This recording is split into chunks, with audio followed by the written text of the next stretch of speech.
Awesome. Welcome to the Soul Path Podcast. Thank you so much for being here today. How are you? Thank you so much for inviting me. I am really well today. Here in Seattle, it's so wonderful today. And when the weather is nice in Washington, we celebrate. Yes. Okay. So I had no idea. You are in Washington, in Seattle, Washington. Yes, correct.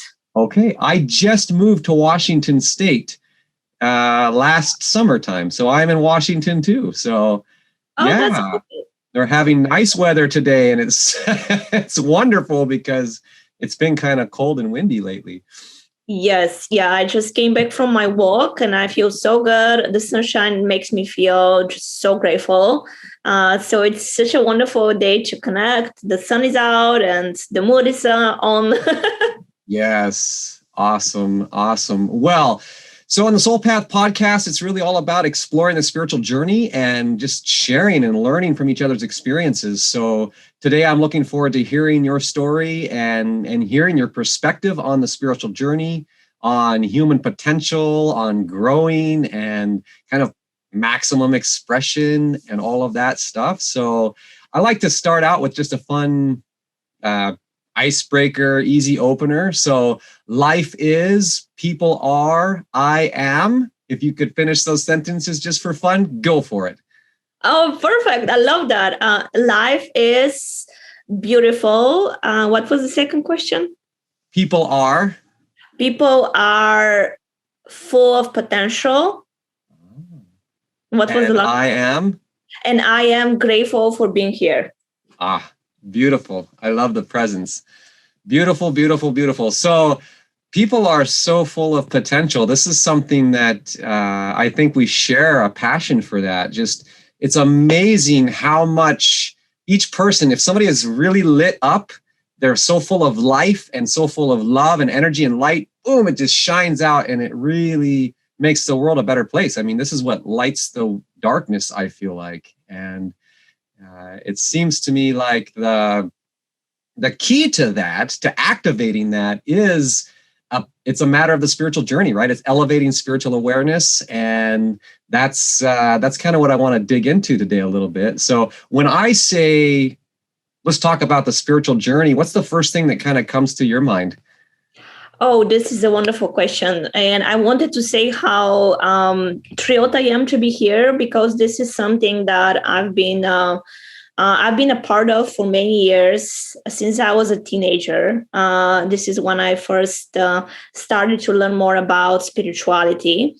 And the way I define spirituality, for me, it's coming home to who we are, ascension through our paths in this body. And for me, my personal goal in my spiritual journey is to get to a place when I feel so true to myself that the ego mind is no longer interfering with my life purpose.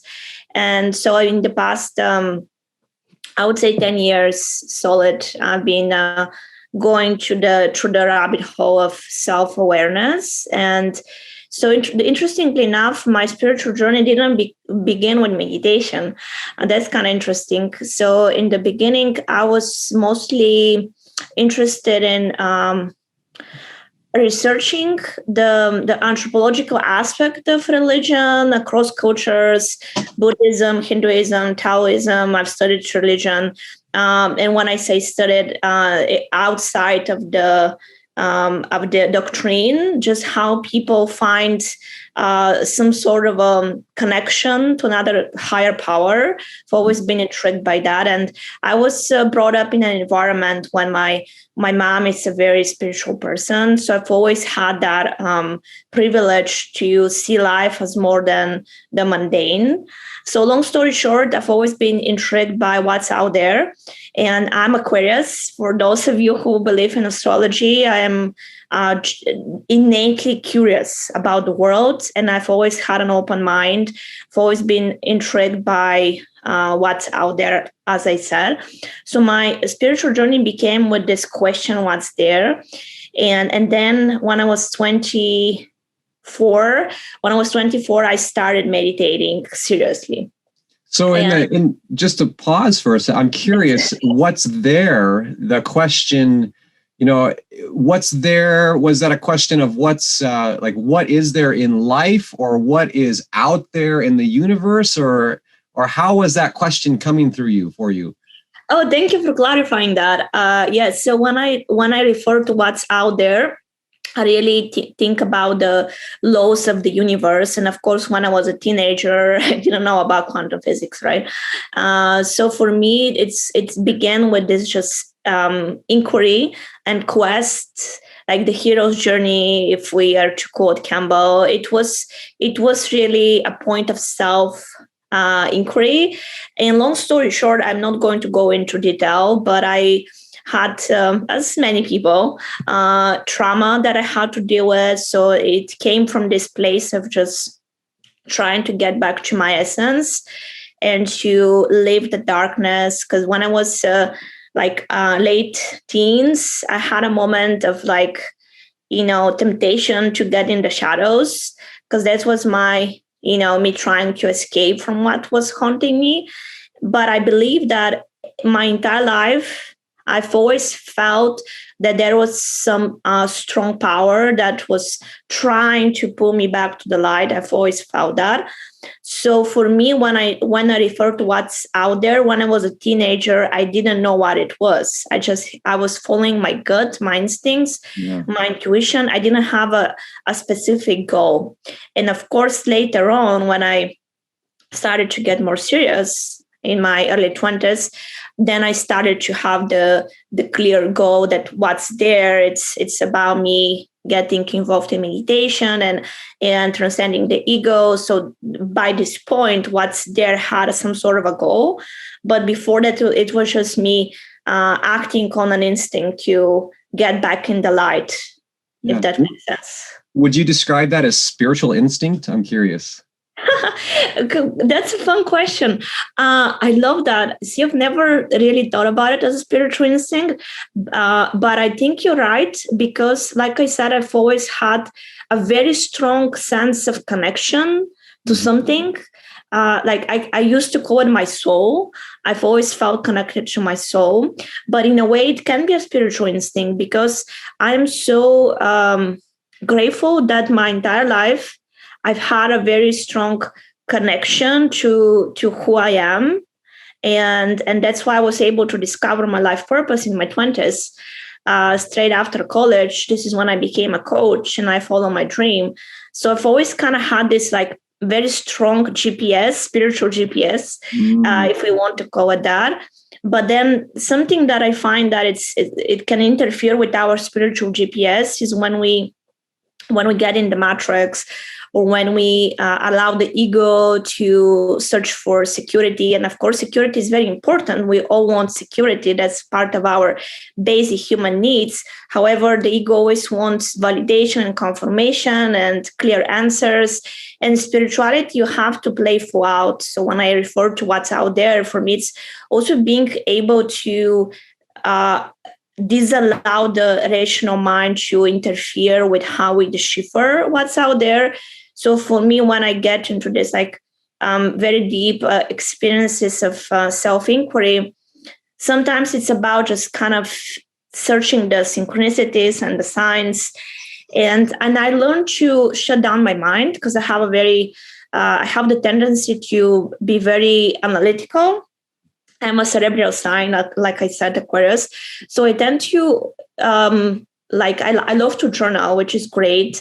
And I think it's a very important field of self-exploration. But when it comes to spirituality, I find that sometimes for my personality, it's actually more beneficial to kind of shut down the software and just allow my soul to be connected to whatever is out there. And that's why I specifically use the qualifier there, because for me, at least, I just feel that this spiritual power, I like to call it the higher self. And I just want to be in that realm that does not belong to a certain doctrine or a religion, or I don't even consider myself a Buddhist or a Taoist. I just don't want to have any labels around me. And this way I feel the most connected. Yeah. I'm super intrigued because I feel that really resonates with me as far as the connection to self. And that's something I always felt I had a very unique upbringing that allowed me to spend a lot of time with myself alone in nature. And so as I was going through this, and I had the good fortune of being introduced to meditation at a young age through martial arts. And through the meditation at a young age, I started to realize, I can witness my mind. I can be aware of my mind. So I'm not just my body.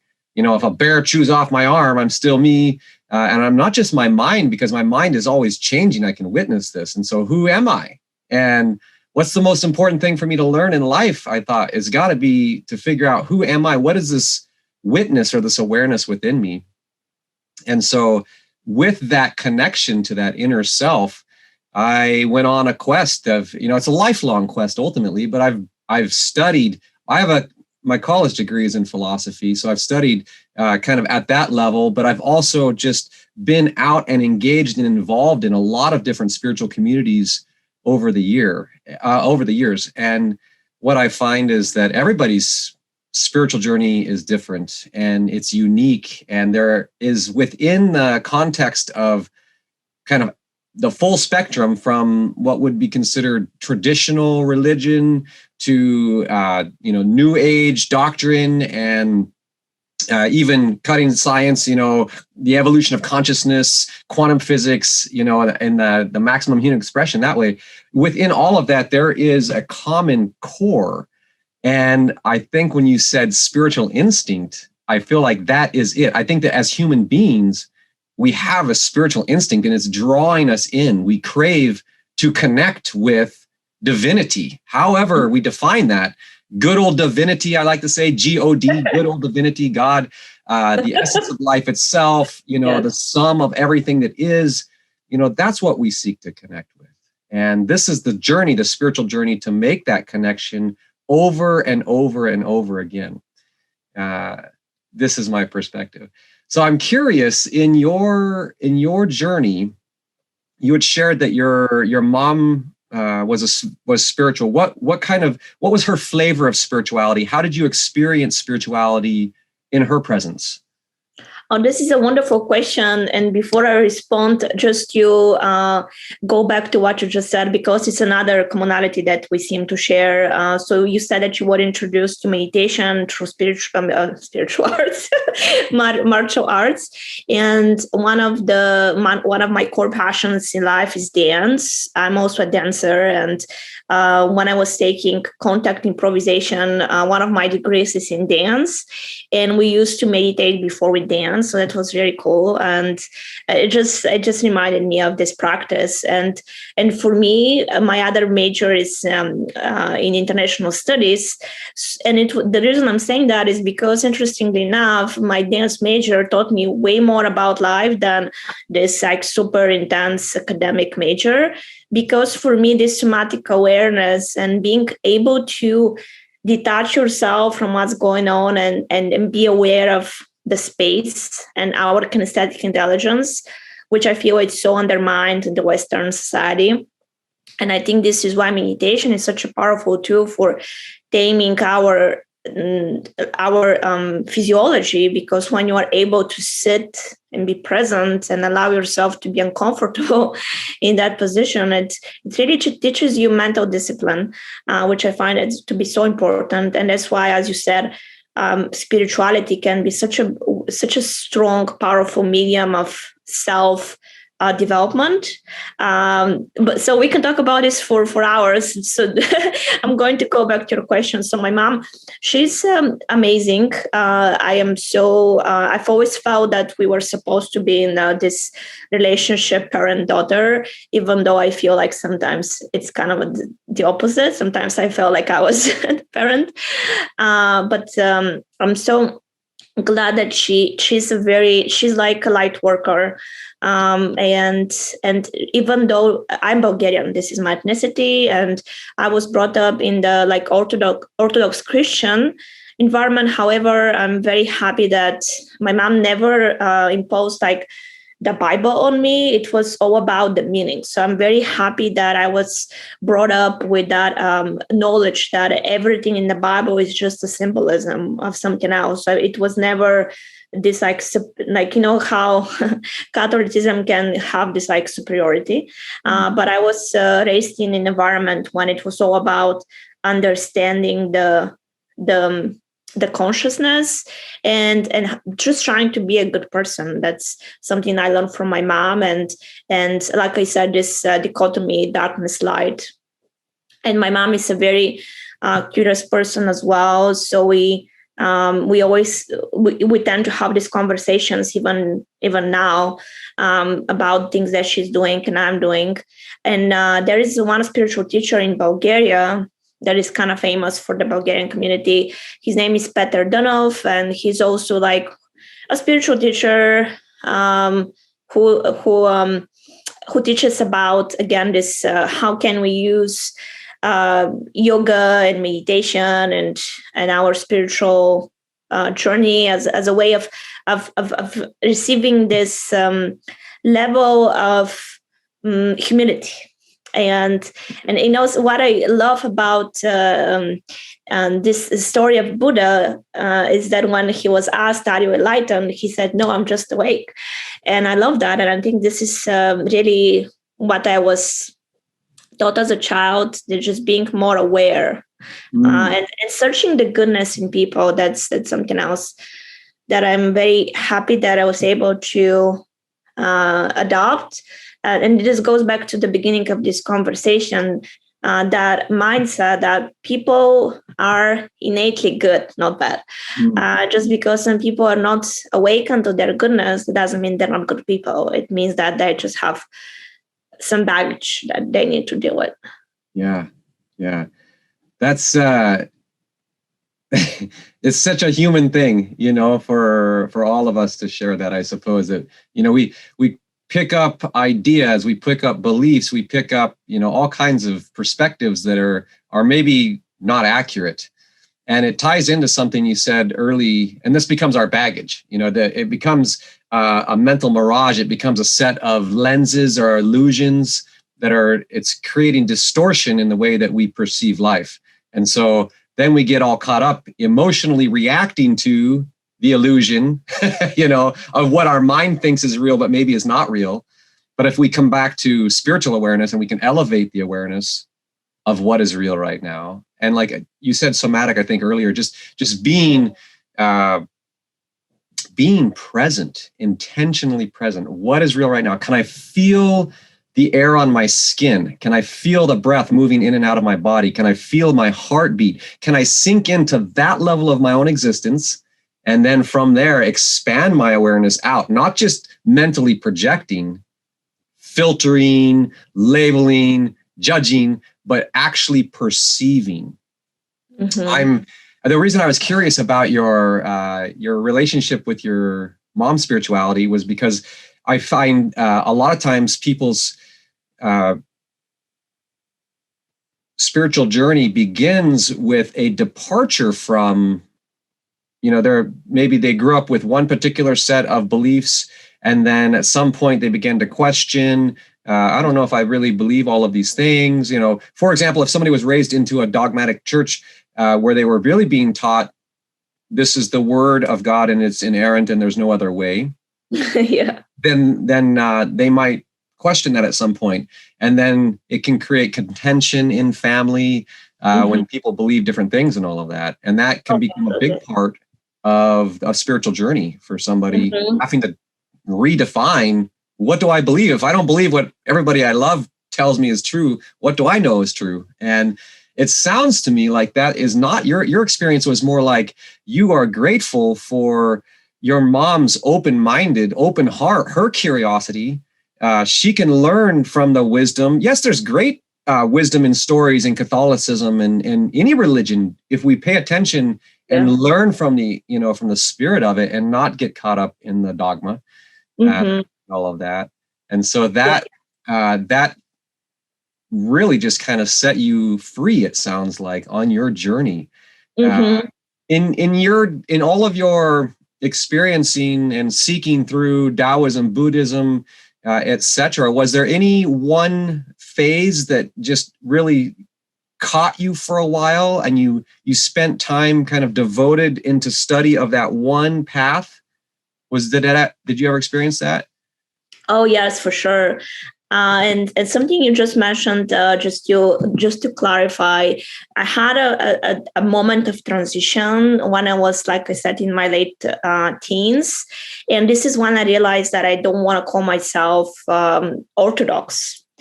And this is when I was starting to have this quest for a different perspective, even though I was never raised in a dogmatic religious context. I still felt that this was not my full embodiment of my spiritual practice. And something else you mentioned that is so important, what I do in my coaching is to help people to understand how their beliefs about the world got derived from their upbringing. And it's very important because for a lot of people, when they start to lose that belonging to these beliefs, their brain is tricking them to believe that they're losing belonging to their family, which is not true at all. So I'm very happy that my mom was so supportive of my spiritual growth, because ultimately, and that's something that I think it's worth mentioning, that doesn't matter who is believing what. Almost all of us that call ourselves spiritual people, we believe that there is something out there. And I think, we're more connected in that belief that we are different in how we want to talk about this belief. So something that happened with my practice, you asked if I was if I had a moment of like one very particular interest that was catching my mind. And from what I remember, so I was kind of going through cycles, but I was definitely intrigued by Buddhism when I started. But then there was some aspects of Buddhism that didn't completely resonate with me. Like, for example, Buddhism kind of almost does not accept desires as important. And I believe that having desires is very important for us. So then I decided to search a different perspective. And that's why I was introduced to Taoism and even Tantra, which is, of course, as you know, Tantra is way more than sexual practice. It's how we can bridge the Eastern and the Western perspectives. And that resonated with me because I wanted to build a business that is abundant, that has financial prosperity. And I am the kind of person that I like to, be in a wonderful relationship with my partner and so forth. So I do not shy away from the physical pleasures, right? So for me, I just wanted to find a way to find that space. And that's why I loved how, for example, in Tantra, it's finding God through intimacy. Mm-hmm. And that caught my interest a lot. And for me, it's very, it resonates with my personality. I'm a passionate person. So for me, it was this is when I really found myself, that it's about acknowledging the present moment, acknowledging that we are living in the West, adopting the Eastern principles, and ultimately searching another level of existence. And that's something that is really my pivotal point when I decided that no matter what happens with my life, no matter if I reach my goals or I don't reach my goals, I will have this deep level of bliss. And this is if I am to recall one specific moment in my life that really opened this channel, was when I was, I believe I was 25, and I was going through a healing journey. And I'm not going to talk about it, but in a very brief summary, I wanted to do a cleanse and just kind of to conclude the cleanse with a spiritual kind of a ritual. And it was amazing because my body, I did a fast. And then at the end, my body was just so open. How long was your fast? Not in extreme. It was a week. And yeah, it was awesome. Actually, it's one of the best things I've done. And you know how when the body accumulates some toxins from the past and you just kind of release everything. And then I remember that I did my meditation. And what I remember from this moment was like the most amazing sensations I've ever had. The mindless, when you are like part with everything and you feel so good, it's like you're on drugs. And that was it for me. And I was like, I don't care how or how would I call myself or not call myself. I just, at this moment, I stopped caring about any labels at all. And I just was like, this is it. I feel myself. I feel authentic. I feel connected. And I don't care if that's the right way to do it or not. I just feel that this is my practice. That is it. Like you knew exactly in that moment, like this is my spiritual connection, period. Yeah. Right? Like that's, this is how I experience divinity in this body, in this moment. It's the magic, right? That's where it's at. I think of Tantra and I think of that, it's a fusion. It is the bridge between the physical and the spiritual, but it's a union of that. And of course, mind, body, soul. So the mind and the emotion, the mind is really can be elsewhere, but the whole experience is so visceral. There's no, it's an undeniable experience. That's a pretty awesome spiritual path. And so at that point, then your experience, was more like, did you take that path and say, you know what, Tantra, I'm gonna study this as a path for my own spiritual development and to continue that? Is that where you went from that point? Wow, you're like a detective. Yes, this is exactly what happened. So interestingly enough, I really feel that like when I look back how my life unfolded, I feel like at any given moment and any given phase, I was given the perfect modality to get to the next level. And I think that every single personality learns from a different modality. And I've always been good with teaching. I started teaching dance when I was a teenager, and I've always been naturally good with like engaging people. And what happened, this was just before the pandemic. It was so interesting. I really wanted to learn more about Tantra. And I know that for me, the best way to learn something is to teach it to other people. So this is what I did. And I was actually working with people who were like very like here in Seattle, like software engineers, people who are so in the mental. And they were interested in finding a spiritual practice that would make sense to them. And the hook was that, if you learn how to do Tantra, this will help with your relationship, right? And of course, you know that it's way more than that. And they were very intrigued by it, that it's actually not just about benefiting your relationship, it's benefiting your inner world and your digestion, your stress management, everything else. So I was doing this for like, I think 1 or 2 years. And it was amazing for me because it helped me to release some of my old limiting beliefs. And it really helped me to see the beauty in every single person, to see the light in every person, to release judgment. That was a very important practice for me because I admit that even to this day, I admit that I sometimes find myself holding on some old judgment towards people who have the means to change their diet or adopt a meditation practice or whatever else they need to do, and they don't do it.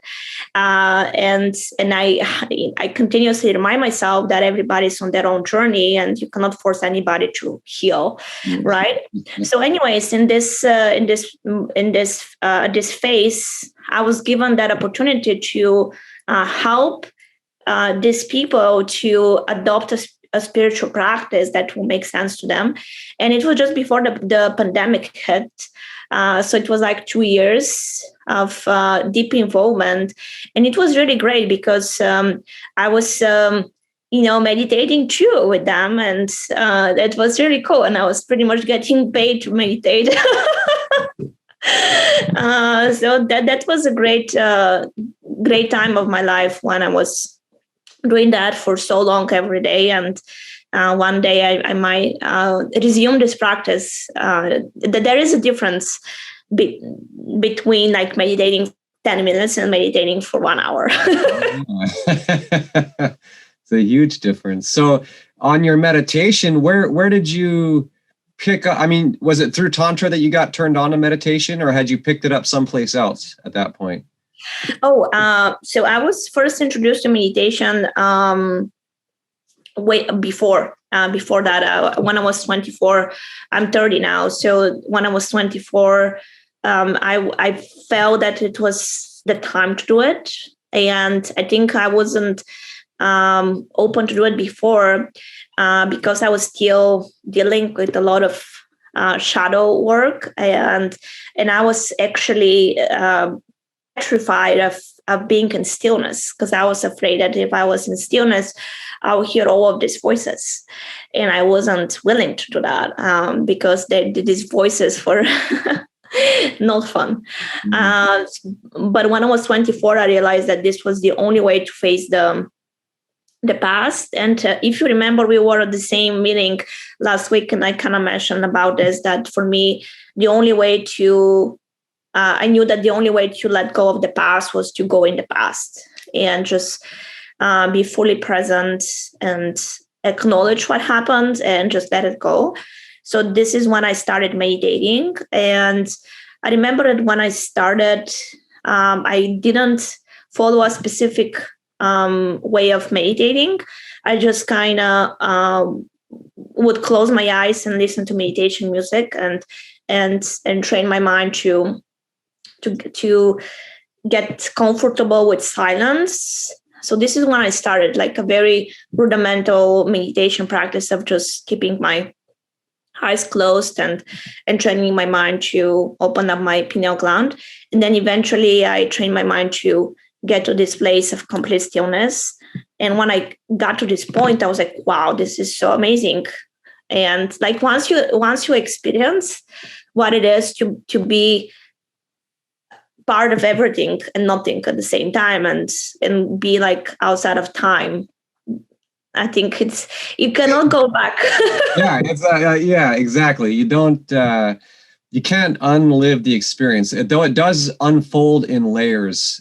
My experience with meditation, but it's curious to me how interesting that you were at a place in life at one point where the silence was uncomfortable, and there was things in that was, you didn't want to go there. And so it's something that seems so simple. You had mentioned, people not taking care of their bodies, or they're not eating well, they're not making good choices for themselves. Mm-hmm. You think, gosh, we don't want to hurt ourselves. Surely nobody wants to do something that's going to be intentionally harmful. And yet, an honest evaluation, if we were to evaluate, all of our actions, the truth of the matter is we kind of constantly do choose things, little things, big things, depending on where we're at in the path. But there's a cycle of self-induced suffering where we do things in spite of the wisdom and lessons life is taught, right? So it's like, oh, I learned I shouldn't, overeat, or I shouldn't indulge in a bunch of sugar, or I shouldn't do that. You know what I mean? And yet the temptation, the inertia still exists for a lot of people. Mm-hmm. And this is part of the growing up process, the spiritual growth process, I think, is a refining of that. It's a refining of our desire. I really love what you said about Tantra. One of the things in Buddhism that you felt didn't resonate with you was this whole desire, like shunning desire. Desire is bad. And mm-hmm. I agree with your analysis of that exactly. Like that is, we are born with desire. It is innate. It is embedded in us. We crave desire. Everything from a baby craving the warmth of a parent, a loving hug, to craving food, to craving, eat, sleep, and procreate. We need to express ourselves. We need to connect. We need to contribute. We have desires. And in fact, we're driven by desire. And yes, desire can drive us off a cliff if we're not careful. It can drive us into addiction. It can drive us into patterns of harmful behavior. But desire is also the catalyst for creation. So if we have the desire to create something, be it a beautiful dance or a masterpiece or a business or, whatever, we can envision and project an intention that comes from inner inspiration, from spiritual inspiration, soul level inspiration. And from that comes the desire, or with that, I should say, comes the desire to make it happen and to manifest that. And then comes the question of how. And so then we work through the baggage, then we go through all these processes, and the meditation is such a powerful tool. So many people are getting online it's coming mainstream. Meditation, mindfulness, more people are like, oh yeah, I need to check that out. Mm-hmm. Why don't people do it? It's as simple as just stopping and taking a deep breath. The answer, I think, is very related to your own experience. I would speculate that many people could relate to that. Just like, what am I doing sitting here? The mind's going crazy. They're uncomfortable. There's things they're thinking about, maybe things they're feeling in their own body that they don't want to feel, and if we don't go through that discomfort, that internal, I call it the deep work or the hard work of the heart, we really diminish or we lessen our ability to sense the sensual connection. So Tantra is all about sensual connection, like the most intimate connection with life. To the extent that somebody can't even sit with their own breath and being for a minute, that disconnect is creating a disconnect from that, that sensual enjoyment of life. And it's so, it's hard to see that happen, but it's also exciting to know that by coaching, by helping people, by having conversations like this, talking about it, getting people fired up, realizing that we can wake up to the fact that we are pure energetic awareness. We are incredible cosmic creatures. We have this ability to create and to connect and to do that. And that's exciting. And so, yes, I have to deal with some inner work and some junk and some issues. I have to learn. I have to grow. I have to let go. There's pretty easy tools that we can use to do that. But, sometimes we just need to involve the right people. We need accountability coaches and stuff like that. So absolutely. In the experience of where you're at now, how often do you meditate now? Is it like you're just there all the time, or do you have it like a regular practice of meditation? Because you mentioned it like a discipline, right? Meditation is a discipline. In a way it is. I love that you use the word discipline, but it is a discipline. And, for me, that saying that structure equals freedom, it's exactly how I am able to run my business and work for myself. Did you say structure equals freedom? Yes. And if I'm to elaborate a little bit, so what I mean by that is I create enough structure in my life so that I can live the rest of my life in complete emotional, financial, and spiritual freedom. And how do I do that? When I am very structured in my morning routine and how I take care of myself. So these are things that never change, no matter what the day would unfold for me. So every morning I'll have my routine that incorporates a workout and a meditation. And what I do with my coaching calls, we do meditation at the end of every session. So that's also giving me that sense of connection. And I also create guided meditations for my clients, which is so amazing because it's different when I create a meditation for somebody else because I feel like I'm a channel for them. But when I do my own meditation, it's just like me talking to my higher self at this point. So these are this is the framework of my days. And something else that I do is to make sure that I'm in an elevated emotional state.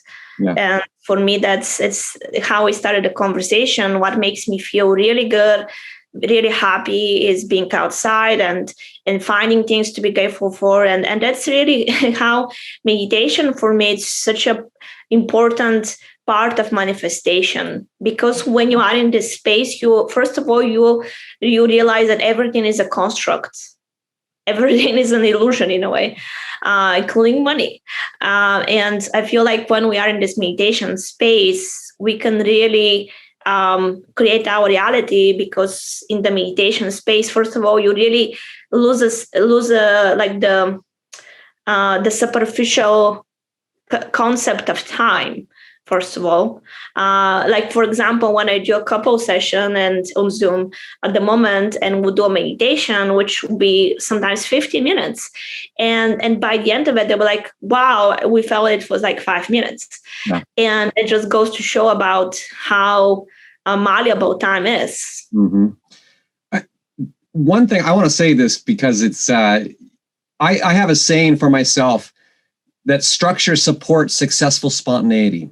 And I have told this to myself, structure supports successful spontaneity. And it means the same thing. Structure is freedom, right? So everything is always in motion. I like to be in the flow and very fluid and, all this. But in order to succeed at that and actually get stuff done, to achieve results and that feel good to me, I have to create a structure. And then how do we create the best structure? It is what you said. For me, my saying is be fit, be focused, be happy, in that order. I have to take care of myself physically, because my physical body is the easiest thing to, it's easy to do push-ups or go for a walk.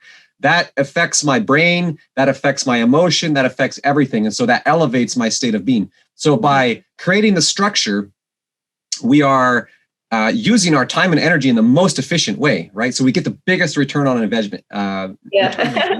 And that's really so. But even maybe more exciting to me, or more interesting, intriguing in what you were saying, is the element of creating meditation tracks. So I have an audio package called Mindful Moments, and it talks people through different to experience different breathing techniques, because there are so many, and I love studying all of the different breathing techniques. And then I got a few of my own special ones. But what I found is I've also created meditation tracks for myself. And I incorporate this like self-suggestion, so almost like self-hypnosis. And I have one for when I'm in the shower. I have one for when if I'm like stuck on something, I just stop and I play, and it's got my singing bowls, ding, and then it takes me into this place. And so I'm wondering, I'm curious if you have any experience in your journey, any experience with self-suggestion, affirmation, and does this ever blend to you with meditation? Oh, yes. Thank you so much for asking that. Like the moment when you started to talk about your practice with like self-suggestions, I do this even to this day. Yeah. And that change, it really rewired my unconscious. Mm-hmm. I've done it for so many different reasons, and the results are remarkable. Mm-hmm. And that's something that that's why I always say that you have to build confidence from competence. And for me, it's so important to walk my talk. So everything that I do in my coaching, I do it on myself. So yes, I'm definitely into perspective meditation and self-suggestions or affirmations. Now, I was first introduced to affirmations through the work of Louise Hay, again, when I was 24. And what I was doing at the time was, it's another interesting story. So in my last year at the University of Washington here in Seattle, I did a very comprehensive 1-year study on it was on contact improvisation and how does our culture of bringing our self-talk and our confidence affects our body language, and how do we are with other people in space. So I had volunteers, and I was asking them questions. And within this year, I was reading books on neuroscience, on dance therapy. And this is when I started to use affirmations on myself too, to kind of see how my patterns can be disrupted through NLP. So anyways, long story short, what was I doing with these affirmations was to read an affirmation, let's say the affirmation, I am enough. And at the time, I wasn't feeling enough at all. So instead of feeling bad about it, I'll write in my journal and say, why do I not feel enough today? How can I feel a little bit a little bit more enough than I am right now. And I was doing this with a lot of self-love and self-understanding and self-compassion. And then I started to unpeel the layers. And then I realized that I wasn't feeling enough because I was still trapped in this very limited mindset of like, having this perfectionism and trying to be quote unquote perfect, which was an illusion created by my ego, which was part of my childhood trauma and so forth. Doesn't matter right now. What I'm saying is that I was just following the train of thought. And then eventually I developed my own method of affirmations. That's why I really believe that for some people, there is a lot of advantage to work with somebody one-on-one to get this customization. So what I do when I create affirmations for my clients, for example, I would use their language and now help them to use a very specific language that their unconscious mind can understand. Mm-hmm. And for example, if someone wants to, a lot of people want to earn more money. So if you tell yourself, I'm becoming a millionaire, and then your unconscious mind is like, no, you're not. And we have a cognitive dissonance.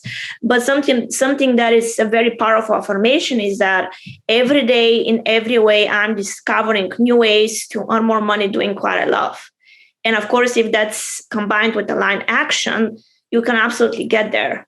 And that's why it's very important to know how to do these affirmations correctly. So you're actually asking for what you really want. Because if you just say, I want to earn more money, and then, you can earn more money, but that doesn't mean you're going to be happier, because you can earn more money doing virtually anything. And for me, that's why we talk about spiritual and emotional and financial freedom, because in that moment, you really manifest from your heart instead of from the ego. And that's why meditation is so important. Yeah.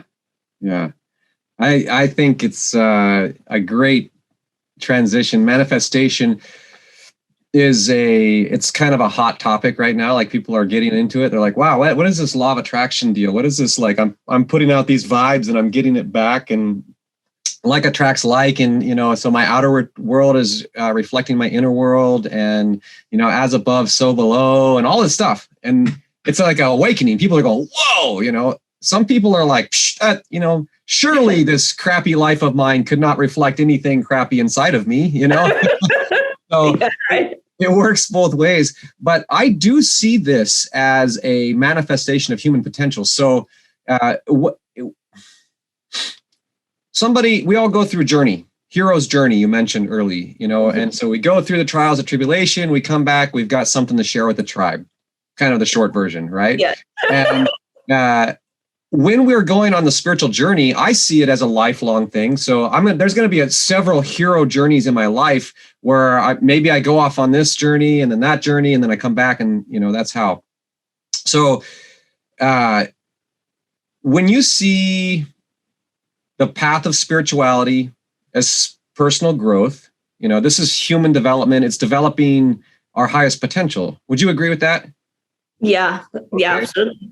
So from that point, then, if we're developing ourselves as individuals, and of course, then we can give more and contribute more.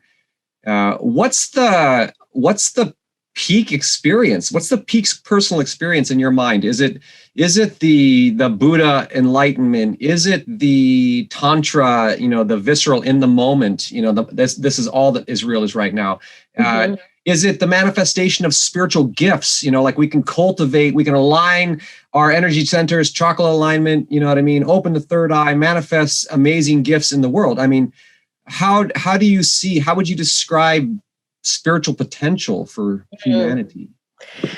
A wonderful question. Thank you. So something that I've been playing a lot recently is ascension through the Merkaba and reaching a point of going through the 9, 10, and 11 chakras. So that's something that I'm now striving for. And I think the way to do that is to first really acknowledge the physical body. I love what you said about like the being fit of course, beyond being fit physically, but like being fit emotionally, mentally, and also interpersonally in your communications, in your center. So first, that's why the chakras have a number for a reason, because as the saying goes, everything starts in the root chakra. So we have to be patient with the process and build up as we are building a house. And I think when we do that, then it's really going beyond what's right there. And that's something that I've been playing a lot recently, going down the rabbit hole and searching for this new level of ascension. So that's something that I've been very interested in. And I think when it comes to the human potential, I think the human potential is best achieved through this deep level of self-actualization or self-awareness, and acknowledging that there is more to life than our physical needs. And of course, that for me includes our physical needs. It includes our desires. At the same time, it gives us room for what's beyond. And do I want to leave a legacy? Do I want to create something with my life, or do I not? And for me, that's the deep level of self-awareness, because I feel like that some people just either don't want more, or they don't know they want. Doesn't matter what's the case. But first you have to acknowledge what you want, and then to acknowledge that there is the why underneath the why. Like if you want more, why? Mm-hmm. And to follow the track. And I find that the way for us to reach this collective awakening, if you wish, is very much tied to what you said earlier, to be a part of something bigger, whichever form that makes sense to people. I know for some people, it's even hitting their yoga class is part of being something bigger. And that's very powerful. But again, finding the way for you to go beyond your mundane way of existence. And also for me, that's something that I feel like most of us coaches or healers or meditation teachers strive to do with social media, is to show people that there is another way of living, and to offer the tools. And then whoever wants to take the tools, to use the tools, they can.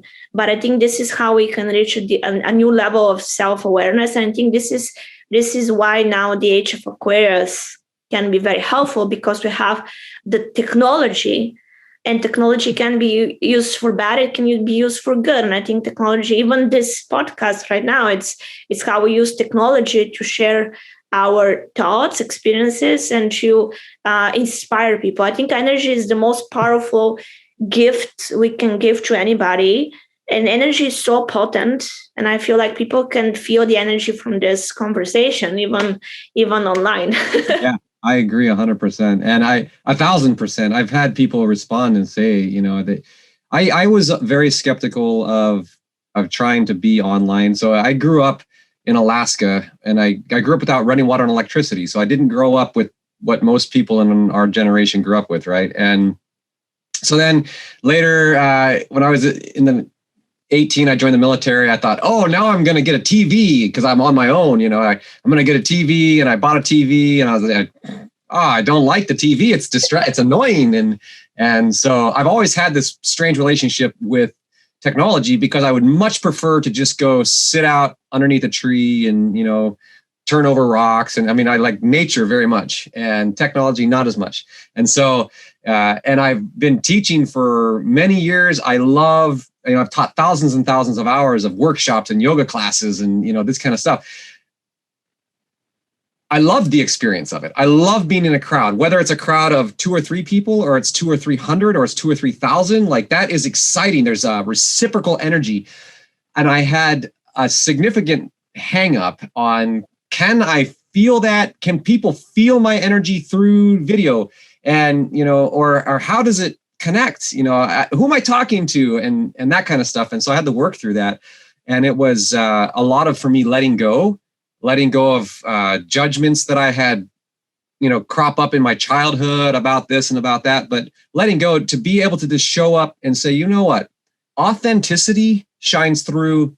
Doesn't matter where you're at. If you're on the street, if you're on the stage, if you're on the Zoom camera, if you're speaking from the heart, connecting from the heart, people feel that. And that's what's real. And that's what the world needs. So, so much of the social media is surface level, right? So much of it is just, bling, click, and everyone's a look image, look this way, look that way, to compare and to judge each other. But in the midst of all of that, I think that there is a growing amount of heart-centered, people are just realizing. I think the charade gets heavy. We can only pretend so much, right? And then pretty soon it's like, I'm just tired of pretending. I'm going to take off the mask. This is who I am. This is what I'm about. This is my contribution to the world.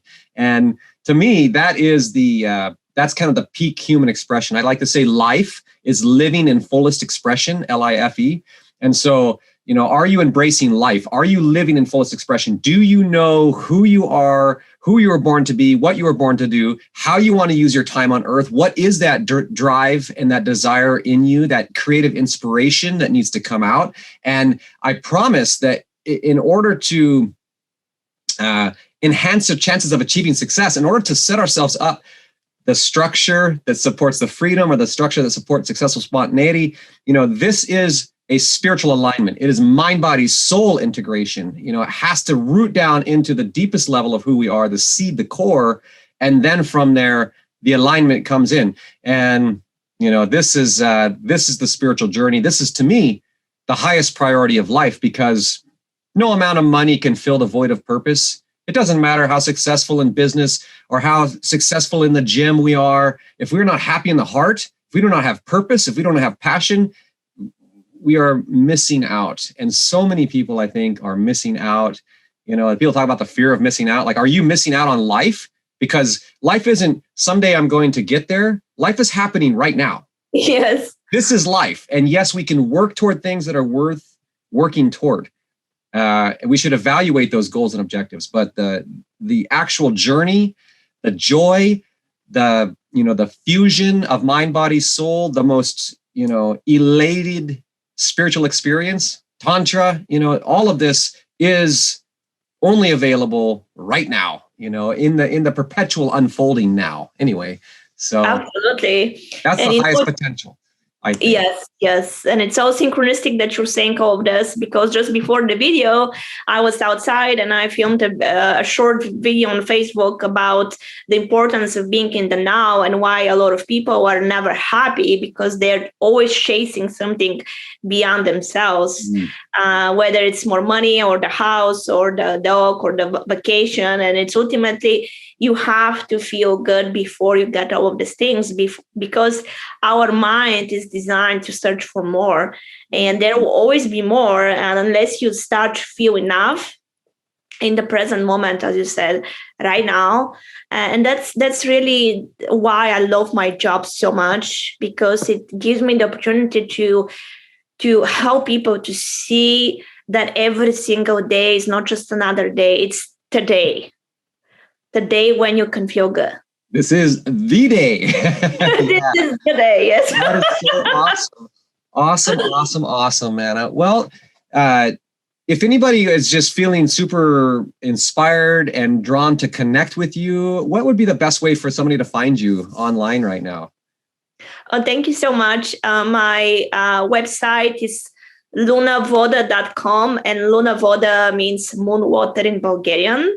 That's the name of my company, and it represents the divine feminine energy of the moon, and also the depths of the water. And the symbolism is that you have to get in the water to wash away any limiting beliefs and to be guided on your journey to coming back home to who you are. Beautiful. I'll make sure to put a link in the description when this is all uploaded. It has been an honor to have you here. Thank you for sharing your story and your insight, for sharing your journey with me. I'm grateful. So thank you so much. Any closing remarks? Anything on your heart that you would like to share before we say goodbye? Oh, I would just want to say that it was such a wonderful conversation, and every conversation takes two people to be engaging. And thank you for asking me so many wonderful questions. And again, for me, it's always important to remember that what you appreciates back. So I want to appreciate you, and I think you're such a wonderful soul, and I also invite everybody who is watching to get in touch with your meditations and get their energy to the next level. Awesome. Thank you so much for watching. Thank you so much for your inspiration, Ana-Maria. We'll look forward to talking to you soon. Have a blessed day. Bye-bye. Thanks so much. Bye.